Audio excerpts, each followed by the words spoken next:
What if coming out meant losing everything, but doing it anyway? What if love wasn't just private, but political? In this video, we uncover 30 LGBTQ+ icons who didn't just live their truth, they turned it into a revolution. From Hollywood's golden age to Gen Z trailblazers, these stars risked it all to be seen. Some were erased, some fought back. All of them changed the game. Stay with us because these aren't just stories, they're battles, and you need to know who won. Subscribe to LGBTQ+ Vibes and drop a in the comments if one of these stories moves you. Martina Navratilova. Born behind the Iron Curtain in Czechoslovakia, Martina Navratilova was never meant to play it safe. Her journey to greatness began with a quiet act of defiance, leaving her homeland in search of freedom. It wasn't just about tennis, it was about owning her life. Armed with a racket and relentless drive, Martina made her way to the United States, chasing something bigger than trophies. And she didn't just win, she dominated. 18 Grand Slam singles titles, 332 weeks ranked world No. 1. Her presence on the court was electric, her game revolutionary. But the real story?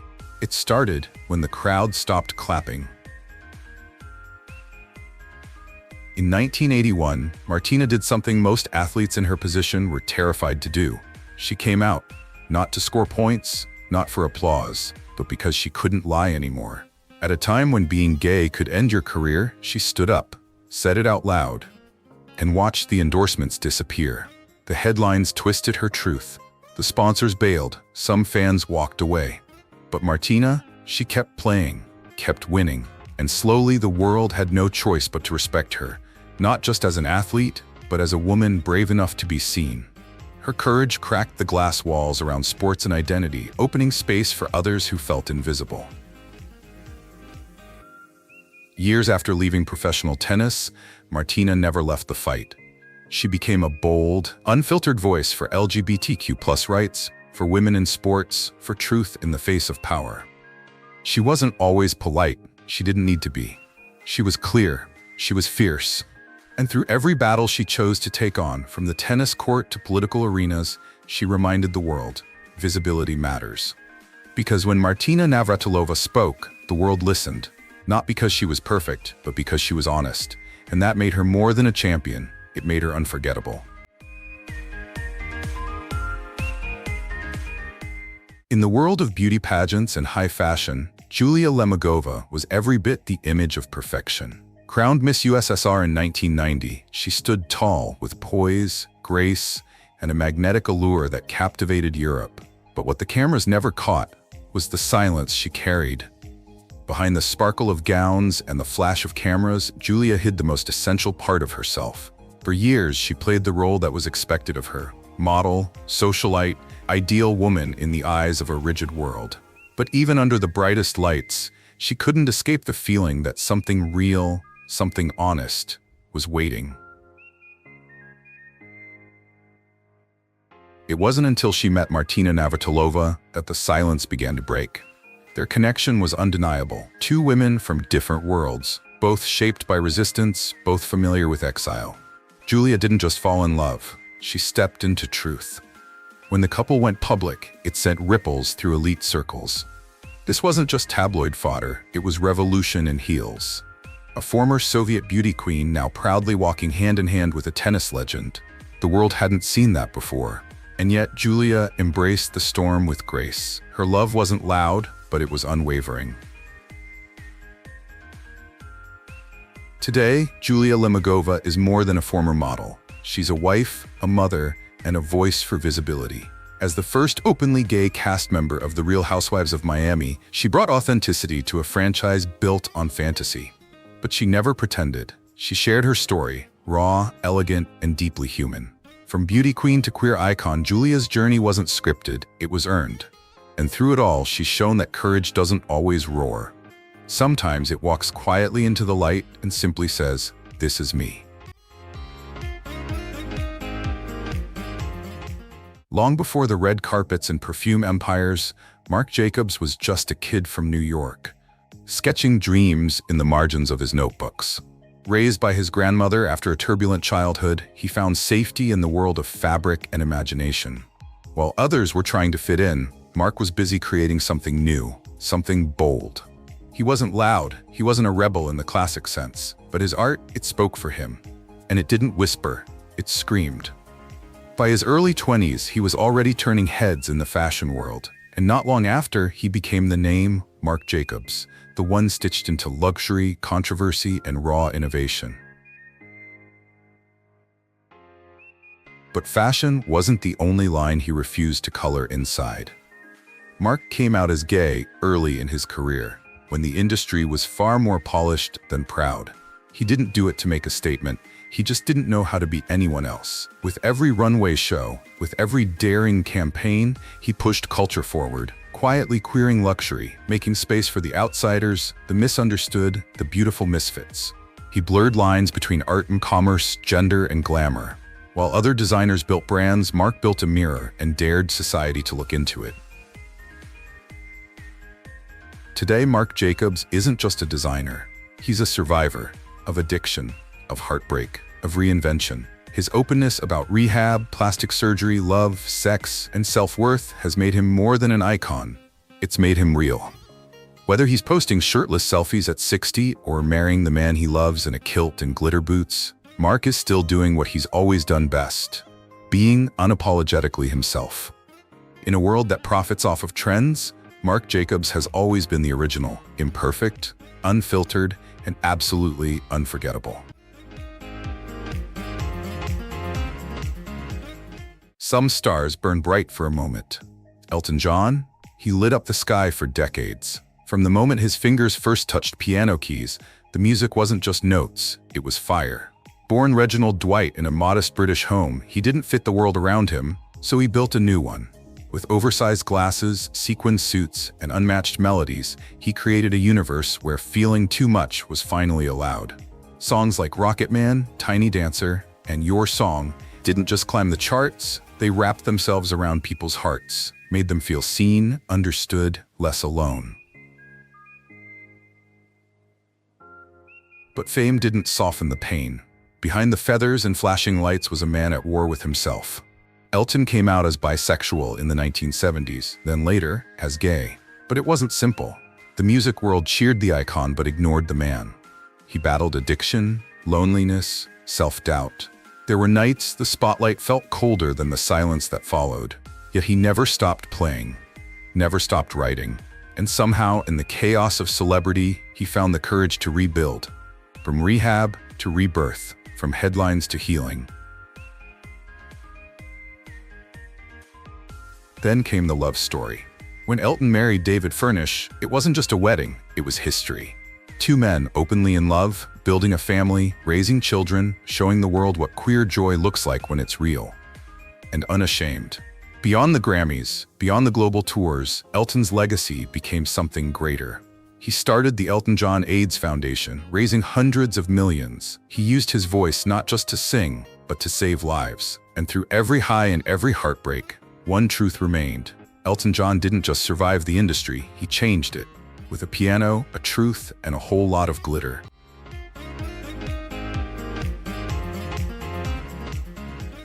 He was the voice of a generation, smooth, soulful, and unmistakably his own.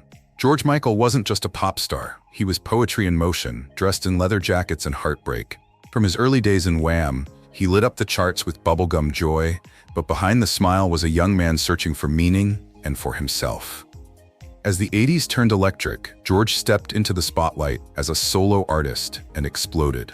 Faith, Father Figure, One More Try, these weren't just hits, they were confessions. And they turned him into a global icon. But not even fame could drown out the secret he was forced to carry. For years, George lived in the shadows of his own truth. The industry loved his voice, but feared his identity. So he let the music speak, layered with longing, pulsing with desire, always just a little out of reach. He came out publicly only after being forced to, after a highly publicized arrest in 1998. But instead of shame, George chose defiance. He took the moment back, made it art, made it honest, and in doing so, became something greater than a pop star. He became a symbol, not of scandal but of survival, of finally owning what the world tried to hide. Even as the world changed around him, George Michael stayed true to who he was, flawed, open, and unfiltered. He gave millions to charity, often in secret. He supported LGBTQ+ causes long before they were trending. But fame had its weight, and over time it wore him down. When he passed in 2016, the world didn't just lose a voice, it lost a soul. A man who had given so much, asked for so little, and still felt the sting of being misunderstood. But in the end, his legacy is clear. George Michael didn't need a stage to matter. His truth was the melody, and it plays on.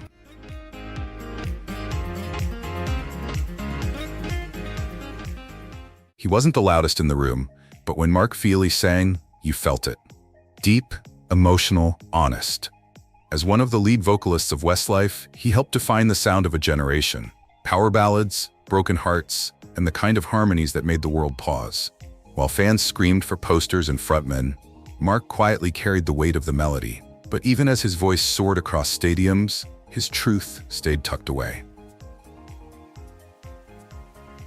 For years, Mark lived a double life. On stage, he was every bit the pop star. Clean-cut, charming, adored. But off stage, he was scared. Not of love, but of how the world might react to the kind he felt. In an industry that packaged boy bands as fantasies for teen girls, there wasn't space for a gay man to be real. So Mark kept quiet. Until one day, he didn't. In 2005, at the height of Westlife's fame, he came out. No big announcement, no scandal, just a quiet interview, and a world that suddenly saw him differently. But here's the thing, Mark didn't change. He didn't become the gay member. He remained the heart of Westlife, voice steady, presence strong. Over time, fans embraced him for who he truly was, and loved him even more. Today, he's a father, a partner, an artist who no longer needs to hide. And as Westlife continues their legacy, Mark stands as proof that pop music doesn't need perfection, it needs truth. Sometimes, the most powerful voices are the ones that took the longest to find their freedom.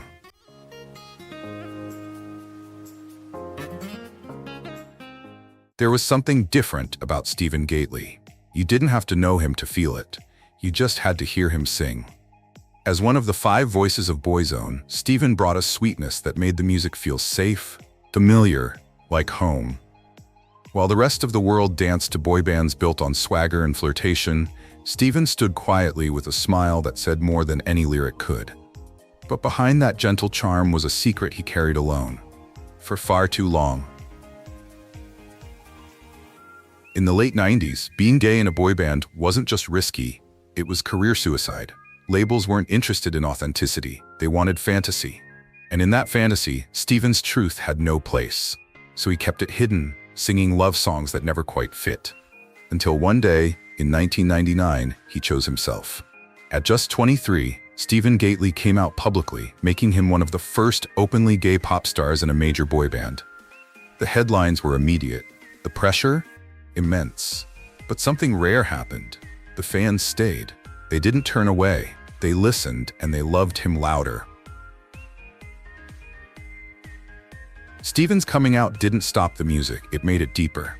He went on to write, to act, to create with more honesty than ever before. And when he met Andrew Cowles, the man he would later marry, it wasn't a rebellion, it was peace. But just as the world was beginning to catch up to his courage, tragedy struck. In 2009, Stephen passed away suddenly at the age of 33. The news shook fans across the globe. It felt too soon, too unfair. But in his short life, Stephen Gately gave us something rare, an open heart, a fearless voice, and a legacy that reminds us, being true to yourself is the most beautiful song of all.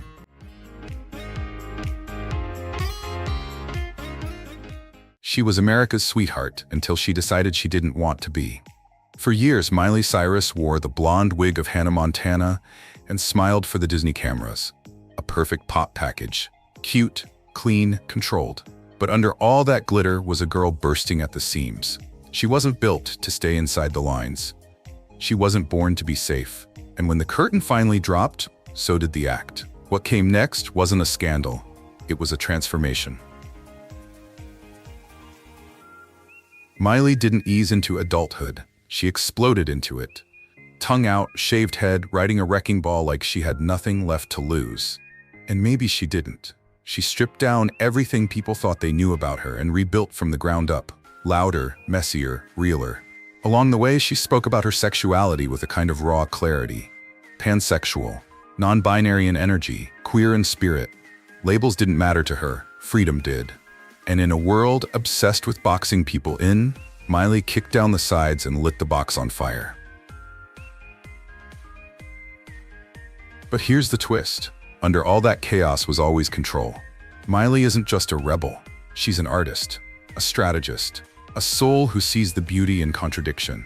From country ballads to psychedelic rock to stripped-down covers that silence an entire room, she's never stayed in one lane and never apologized for it. Through every era, every reinvention, Miley has carried one message. There's power in owning who you are, even when it scares people. Especially when it scares people. Because for her, being Miley Cyrus has never been about fitting in, it's been about breaking free.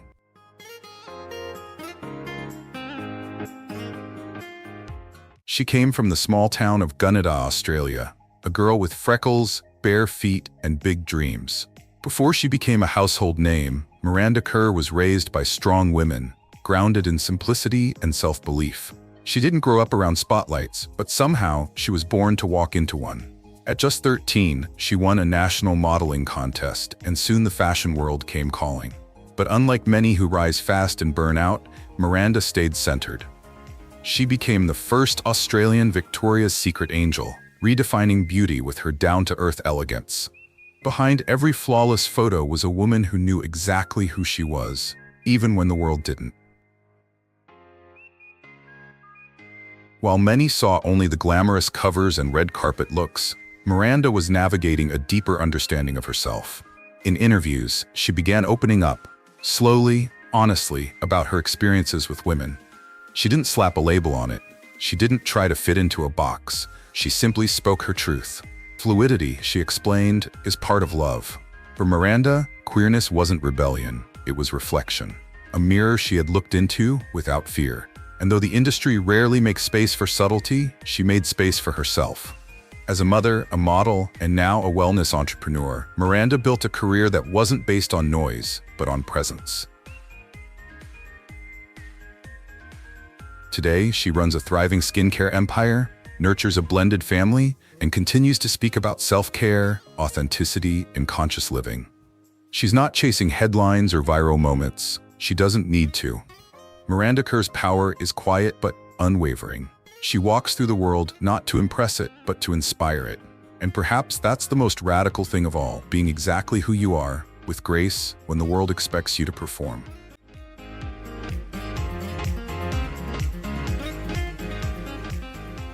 She was Hollywood royalty by birth, but that crown came with a curse. Drew Barrymore's first memory of fame wasn't glamour, it was chaos. At just 7 years old, she lit up the screen in E.T., capturing the world's heart. But while audiences cheered, Drew was already slipping into darkness. By the age of 13, she'd been in rehab, twice. By 15, she was emancipated from her parents. Most child stars fade by then. But Drew? She began again. Her comeback wasn't overnight, it was earned. She clawed her way back through grit, therapy, and sheer force of will. When she returned to Hollywood in the 90s, she didn't come back as the girl next door. She was wild, colorful, unfiltered, and she embraced it. Through iconic roles in The Wedding Singer, Never Been Kissed, and Charlie's Angels, she built a persona that celebrated messy women, girls who felt deeply and loved recklessly. Off-screen, Drew was just as raw. She spoke openly about her mental health, her addictions, her failures, and her sexuality. Identifying as bisexual, she never made it a headline stunt. She spoke with that same warmth and honesty that made people trust her, even when she was still learning to trust herself. Now, as the host of The Drew Barrymore Show, she brings that same transparency to daytime television. She cries with guests, she laughs too loud, she dances barefoot, and millions of viewers see themselves in her, imperfect, resilient, still trying. Drew never chased perfection, she chased realness. And in doing so, she's become something far more lasting than a star. She's become a mirror, a reminder that you can fall apart, stitch yourself back together, and still shine.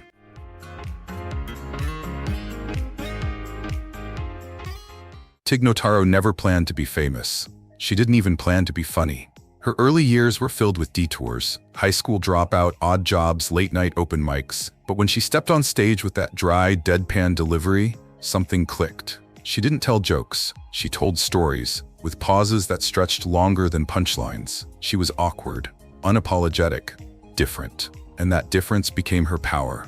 Tig wasn't chasing applause. She was inviting people into her world and daring them to stay. Then came 2012. In one surreal week, Tig lost her mother unexpectedly, went through a breakup, got diagnosed with bilateral breast cancer, and contracted a life-threatening infection. Most people would disappear. Tig stepped on stage. "Hello, I have cancer," she said. No punchline, no build-up, just truth. What followed was a set so raw, so vulnerable, that it became legend. Louis C.K. released it online, and suddenly Tig wasn't just a comic, she was a revelation. She didn't hide her scars. She made art out of them. After recovering and undergoing a double mastectomy, Tig continued to blaze her own trail. She starred in the semi-autobiographical series One Mississippi, married actress Stephanie Allynne, and became a mother to twin boys. Through it all, she stayed true to her quiet brilliance. Tig doesn't do stand-up like anyone else. She lingers in the stillness, trusts the silence, and lets the audience come to her. In a world that rewards spectacle, she proves that honesty, plain, brave, beautiful honesty, is still the most radical thing on stage.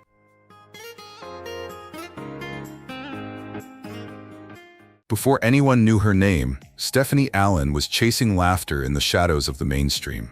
She cut her teeth in improv, performing at Upright Citizens Brigade, where comedy was raw, messy, and sometimes more honest than the news. She wasn't the loudest on stage, but she was the kind of funny that made people lean in.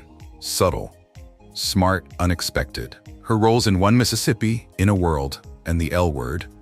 Generation Q revealed what fans had known all along. Stephanie didn't just play characters, she gave them breath.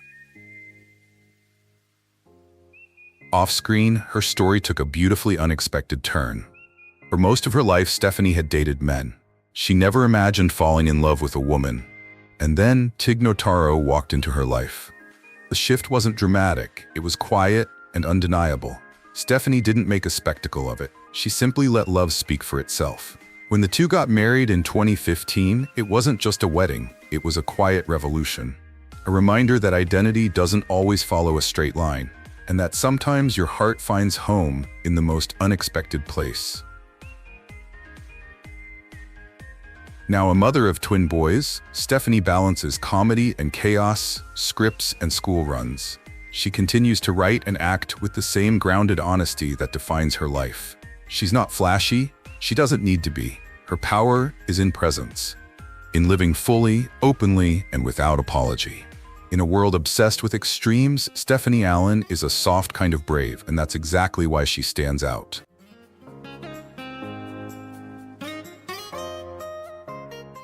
Born in London to South Asian parents, Shamim Sarif grew up straddling cultures that didn't always understand her. She knew early on that she was different, not just in her heritage, but in her heart. She was a young woman in love with storytelling and with other women. In a community where queerness was rarely discussed, she found her truth between pages, in the margins of what could be said. She became a writer not to escape, but to explain.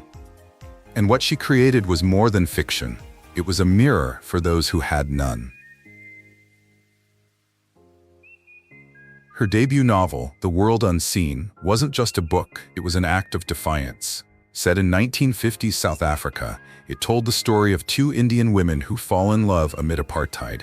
Bold, political, queer, everything the world told her to avoid. But Shamim leaned in. She adapted it into a film, and then did the same with I Can't Think Straight, a story closer to her own life, inspired by her relationship with producer Hanan Kattan. In an industry filled with gatekeepers, Shamim built her own door. Today, she continues to write and direct stories that center queer women of color, characters who are complex, fierce, and beautifully human. She doesn't beg for permission to be visible. She simply exists, authentically, unapologetically. Shamim Sarif is proof that words can be weapons.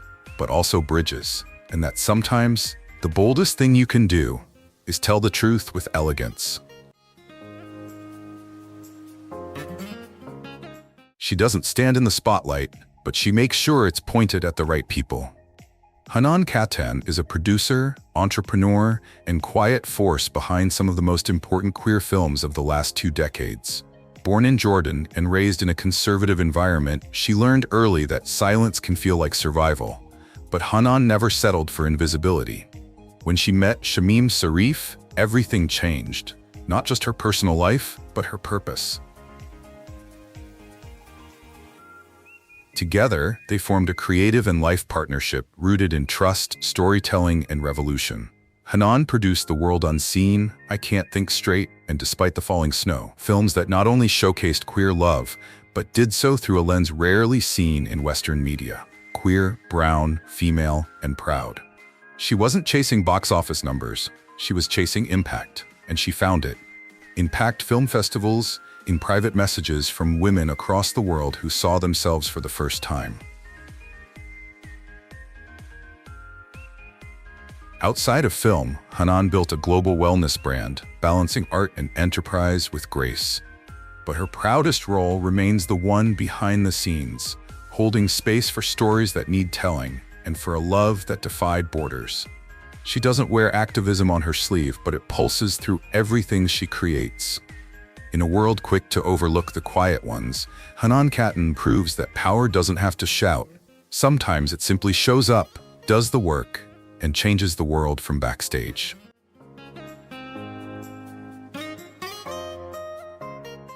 He had the kind of face that made people stop. Sharp jawline, deep blue eyes, a smile that flickered between mischief and mystery. When Kyle XY hit TV screens in the mid-2000s, Matt Dallas became a teen idol overnight. Playing a genetically engineered boy with no belly button and no past, Matt embodied both innocence and intensity. But off-screen, his real life was far more complicated, because while he was playing a character searching for identity, he was quietly hiding his own. For years, rumors swirled, magazine covers speculated, blogs dissected his every move, and Matt said nothing. Hollywood had a way of making queerness feel like a threat, especially for leading men. He was advised to keep his private life quiet if he wanted to keep getting cast. And for a while he listened, but silence is heavy, and pretending takes its toll. In 2013, he broke the pattern. In one quiet Instagram post, Matt introduced the world to his husband, Blue Hamilton. No press tour, no headline-grabbing interview, just love, unapologetic and real. Since then, Matt has leaned into a life that feels more grounded than glamorous. He and Blue adopted a son, Crow, and opened their lives to fans with authenticity and warmth.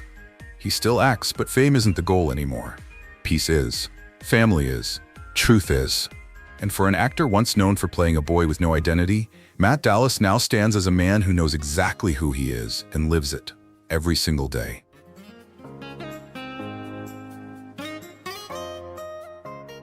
To an entire generation, he'll always be Aaron Samuels, the guy with the perfect hair in Mean Girls. But Jonathan Bennett is so much more than a teen heartthrob, frozen in 2004. Behind the scenes, he was navigating something that never made it into the script, a growing realization that he was different, and the fear of what it might cost him. In Hollywood, charm is currency, and queerness, for years, was the kind of secret you were told to bury if you wanted to be bankable. So Jonathan played along, smiled on red carpets, dated women in public. But inside, he was waiting for a different kind of role, one that allowed him to be himself. When he finally came out publicly, it was as if the air shifted. The guy who once hid behind sitcom smiles was suddenly open, proud, and joyful. He didn't just come out, he stepped into the spotlight with purpose. From Hallmark holiday movies featuring same-sex couples to co-hosting Cake Wars, Jonathan carved out a space in mainstream media where queer joy could exist without apology. And it didn't stop there. In 2022, he married Jaymes Vaughan in a beachside ceremony that wasn't just beautiful, it was historic. The couple became one of the first gay male pairs to appear on the cover of The Knot, a major bridal magazine. Jonathan's story isn't one of rebellion. It's one of quiet revolution. He showed that you don't have to burn bridges to change the industry, you just have to light the way.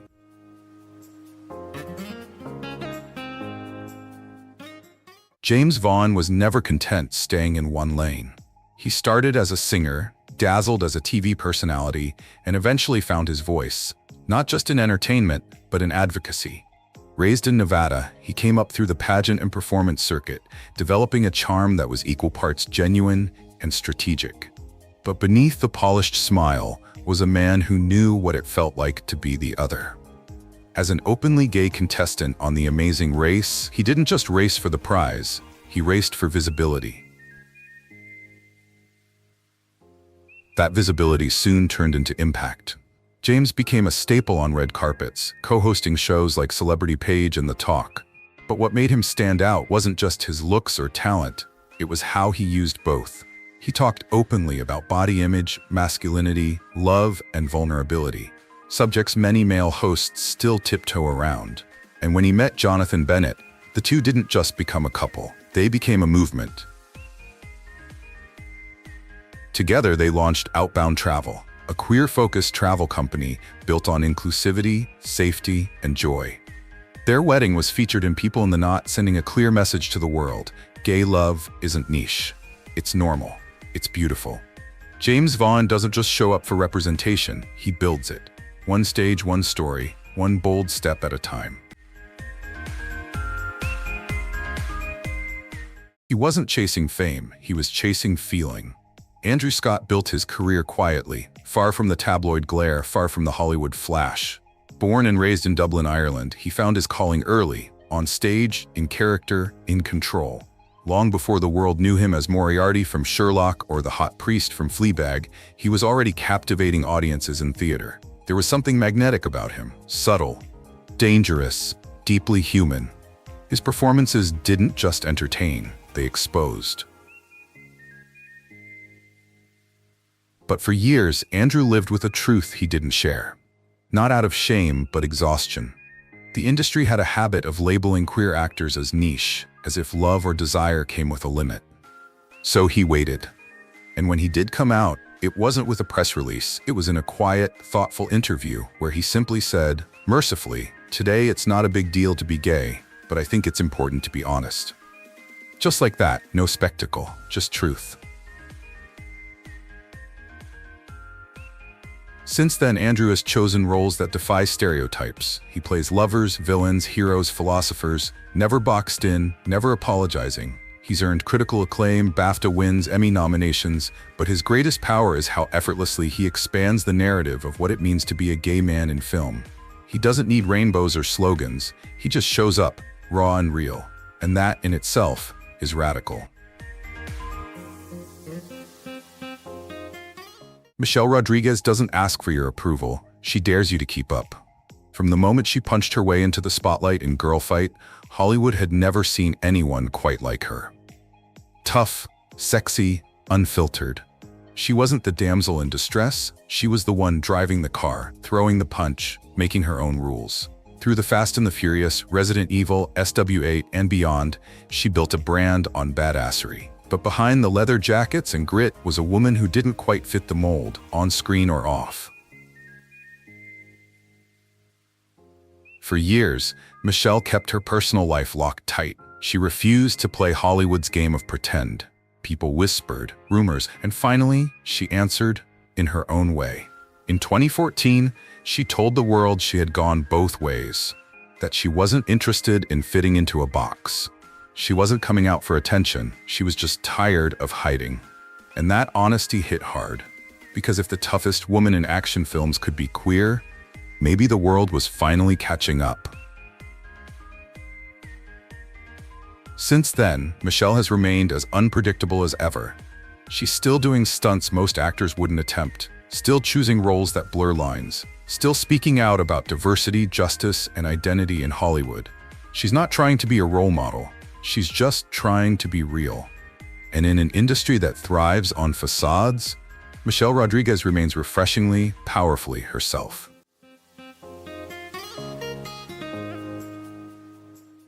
For a long time, she lived behind a mask.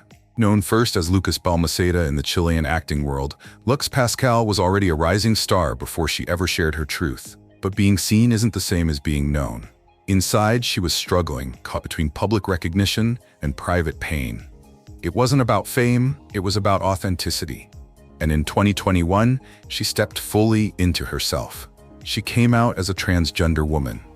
And in that moment, Lux didn't just reclaim her identity, she became a beacon for thousands who saw their own journey in hers. Her coming out was thoughtful, elegant, and rooted in pride. Supported publicly by her brother, The Last of Us star Pedro Pascal, Lux quickly became a symbol of trans visibility in Latin America, a region where such declarations are still met with risk. But Lux didn't flinch. She stood in front of the camera not just as an actress, but as herself, fully, fiercely, beautifully. Since then, she's used her platform to challenge norms, speak up for LGBTQ+ rights, and take on roles that reflect her truth. She's not just surviving in the spotlight, she's thriving. And what sets her apart isn't just her bravery, it's her talent. Her performances are electric, intimate, honest. Lux Pascal doesn't want to be remembered for transitioning. She wants to be remembered for transforming the world's expectations, one story at a time. He grew up surrounded by wealth, fashion, and flashbulbs. Peter Brant Jr. was born into New York high society, the son of billionaire publisher Peter Brant and supermodel Stephanie Seymour. His world was glossy on the surface, but underneath the curated luxury was a young man determined to define himself outside the shadow of his last name. From early on, Peter challenged expectations of masculinity, of privilege, of how someone from his world was supposed to act. He wasn't afraid of flamboyance. He embraced it. From makeup to heels, from editorial spreads to avant-garde outfits, Peter turned self-expression into a daily ritual of liberation. He never made a dramatic coming-out speech. He simply lived, openly, loudly, proudly.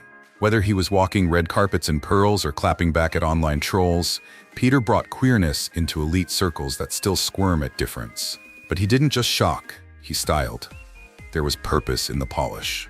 In an age where image is currency, Peter used his to make space. His Instagram wasn't just fashion, it was rebellion in Gucci. But Peter's life hasn't been without controversy, run-ins with the law, public mistakes, headlines designed to mock. Yet through it all, he never disappeared. He didn't hide, he grew. He's spoken candidly about mental health, the weight of fame, the pressures of identity. And in doing so, he's transformed from tabloid target to Gen Z queer icon, unapologetic, unfiltered, and still evolving.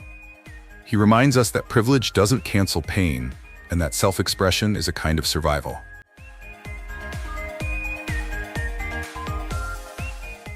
Before Orange is the New Black, Taylor Schilling was just another actress trying to land a breakout role. She had done indie films, short-lived TV dramas, but nothing quite stuck. And then came Piper Chapman, the privileged, complicated, wildly flawed protagonist of a women's prison dramedy that no one expected to redefine streaming television.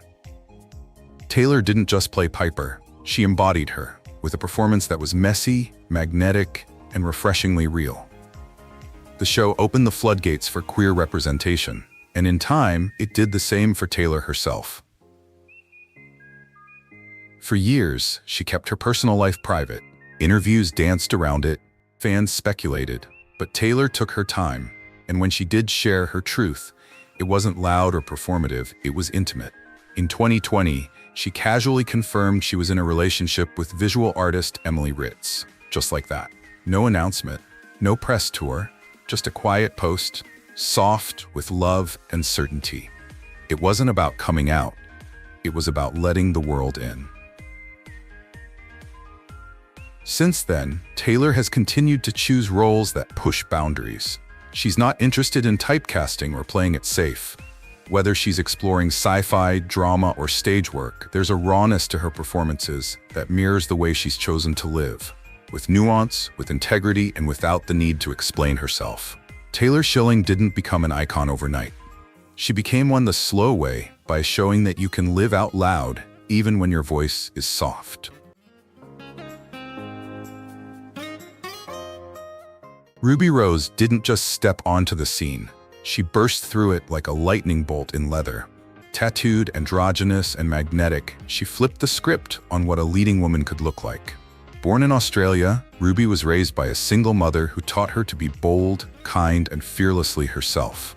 From a young age, Ruby knew she wasn't like everyone else, and she didn't want to be. By her teens, she was openly gay. By her 20s, she was modeling, hosting MTV, and challenging gender norms just by walking into a room. But it was a viral short film, Break Free, that made her a global name. In just a few minutes, she transformed from femme to masculine, shedding layers of identity, confronting the binary head-on. The internet exploded. Hollywood followed.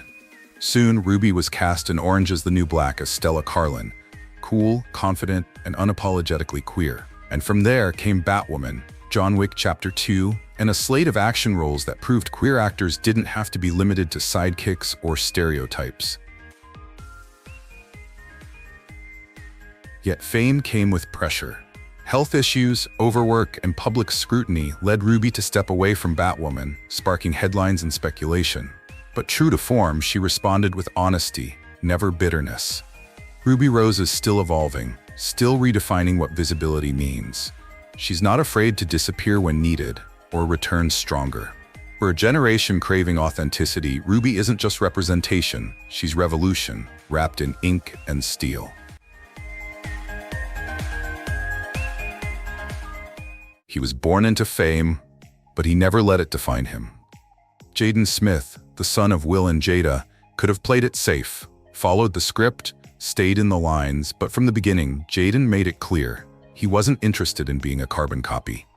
Whether he was acting in The Karate Kid, rapping about galaxies, or stepping onto red carpets in skirts and chains, Jaden moved through the world like it was his canvas, and he painted with every color, refusing to dull his light to make others comfortable. People didn't always get it. Critics called it a phase. The press loved to mock his fashion, his tweets, his refusal to explain himself. But Jaden didn't flinch when he began openly referring to rapper Tyler, the creator, as his boyfriend. Whether it was literal, symbolic, or somewhere in between, he set the internet on fire. And while the world debated labels, Jaden kept creating. Music, art, a water company for underserved communities, conversations that made people think twice. He's never declared a fixed identity, and that's the point. Jaden exists beyond binaries, queer, gender fluid, emotionally raw. In a culture obsessed with certainty, he embraces evolution. He wears what he wants, loves who he wants, says what he means. And through it all, he's shown that being a Black queer artist doesn't have to look one way. It can look like courage in color, chaos with purpose. Jaden Smith is proof that sometimes the loudest form of rebellion is just being free. Punk rock was never about fitting in, and Billie Joe Armstrong made sure of that. As the frontman of Green Day, he snarled his way into pop culture with guy liner, ripped jeans, and a guitar slung like a middle finger. Songs like American Idiot and Boulevard of Broken Dreams weren't just anthems, they were rallying cries. But while the world moshed to his anger, Billie was quietly navigating something far more personal: the fluidity of his own identity. In interviews over the years, he opened up about being bisexual, casually, honestly, long before it was trendy to do so. He spoke about loving people, not genders, about finding connection beyond labels, and yet the world often looked away, preferring to keep him in the box of angsty frontman instead of queer rock icon. But Billie never pushed, he never had to. His existence, his music, his energy was enough. Every scream, every strum, every lyric was an act of visibility, even if no one called it that at the time. Offstage, Billie Joe has evolved. He's a father, a husband, a man who still sings with fire but lives with grace. He's used his platform to speak on politics, mental health, and love in all its forms. He doesn't make grand gestures, he just tells the truth. And maybe that's the punkest thing of all. Billie Joe Armstrong didn't come out to shock. He came out because that's what real rebels do. They live loud, even when the world isn't ready.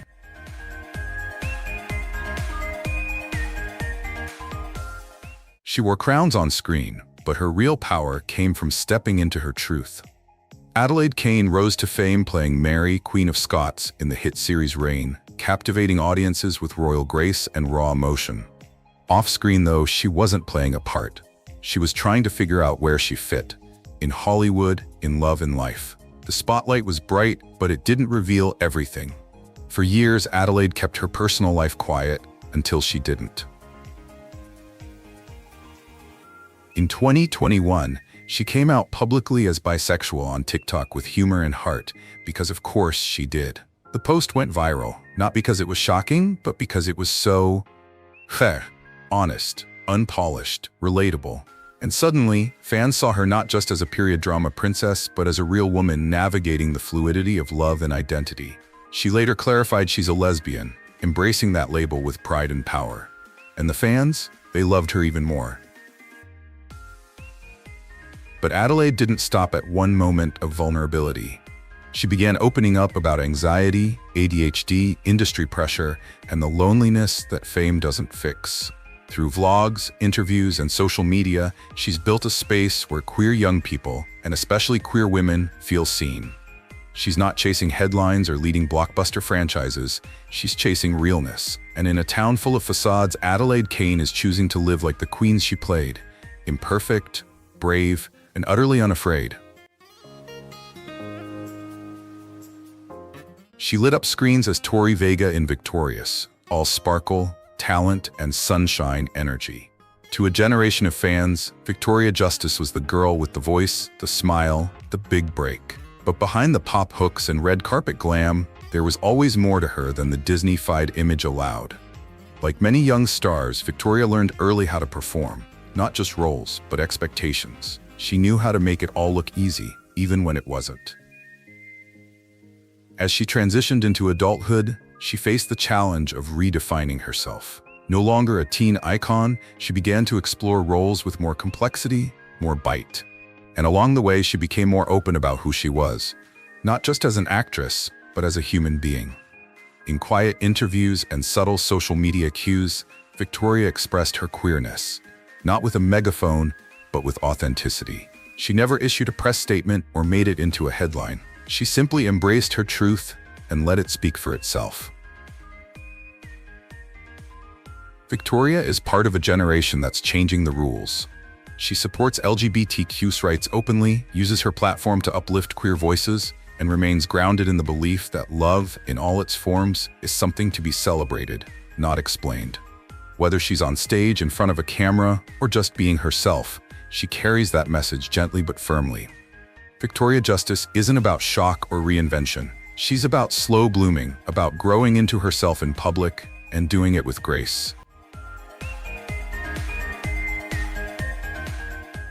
Ella Hunt doesn't need to shout to be heard. With a gaze that's all depth and mystery, and a voice that holds both softness and steel, she's quietly building one of the most interesting careers of her generation. Best known for her role as Sue Gilbert in Dickinson, Ella brought to life a version of queerness that was both historic and strikingly modern. Bold yet tender, unapologetic but full of vulnerability. She didn't just play queer, she understood it.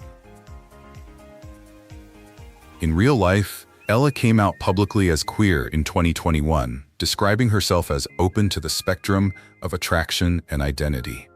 It wasn't a moment meant to shock or define her. Instead, it was more like a release, a soft exhale of truth. She's spoken candidly about the fluidity of sexuality, about how queerness lives in nuance and evolves with experience. For fans, especially young women figuring themselves out, Ella's openness was a lifeline. A reminder that it's okay not to have it all figured out, and even more okay to live authentically anyway. Ella chooses her roles with care. Whether in indie musicals, period dramas, or intimate coming-of-age stories, she gravitates toward characters with texture. Flawed, curious, emotionally alive. Off-screen, she's just as thoughtful. Her interviews feel more like conversations. Her social media presence is honest, but never curated for applause. Ella Hunt is part of a new wave of queer talent, artists who aren't here to perform identity, but to live it. Fully, softly, powerfully.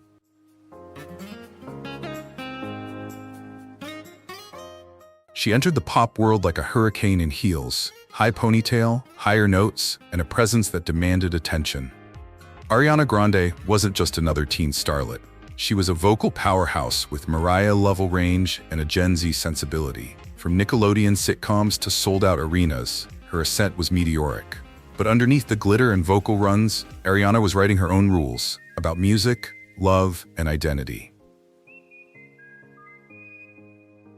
In 2019, she shook headlines when she spoke openly about her sexuality in her hit song Monopoly, casually dropping the line, "I like women and men." For some, it was a lyric. For others, a soft declaration. Ariana didn't rush to clarify or correct. She let it hang in the air, ambiguous, freeing, and entirely hers. Later, she shared that she doesn't feel the need to label herself and that queerness for her is fluid. It wasn't a performance, it was presence. And in a world obsessed with labels, Ariana gave us something different. Permission to explore without explanation. Beyond music, she's become a fierce advocate for LGBTQ+ rights. She's marched, donated, spoken out, and used her massive platform to elevate queer voices, particularly trans and non-binary youth. For Ariana, it's personal. Her brother, Frankie Grande, is openly gay, and their bond is more than family, it's solidarity. Through heartbreaks, hits, reinventions, and reinforcements, Ariana Grande has made one truth clear: being open, being loving, being yourself. That's the real high note.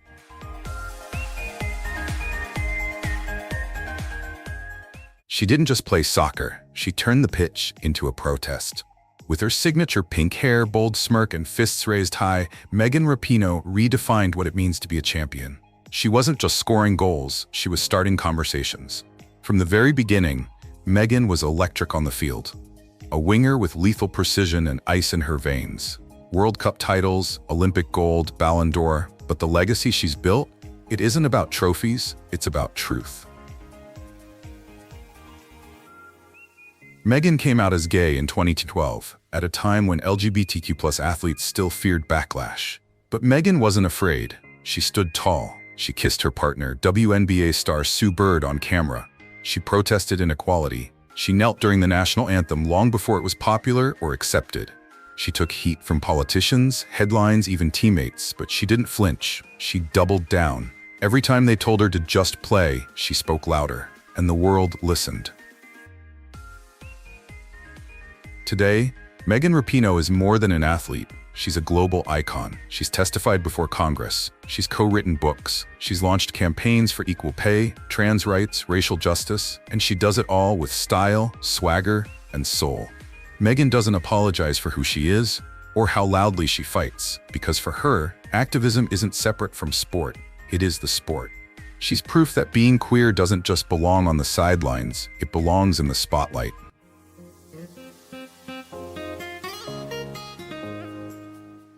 Some walked away from the spotlight, others burned brighter in its heat. But every name on this list stood for something bigger than fame. They stood for freedom, for visibility, for the right to exist without hiding. In their love, in their loss, in their loudness or their quiet, they made space for all of us. If their stories moved you, share this video. Let it be a ripple, because every time we speak a name, we keep a flame alive. This is LGBTQ+ vibes, where every truth deserves to be seen.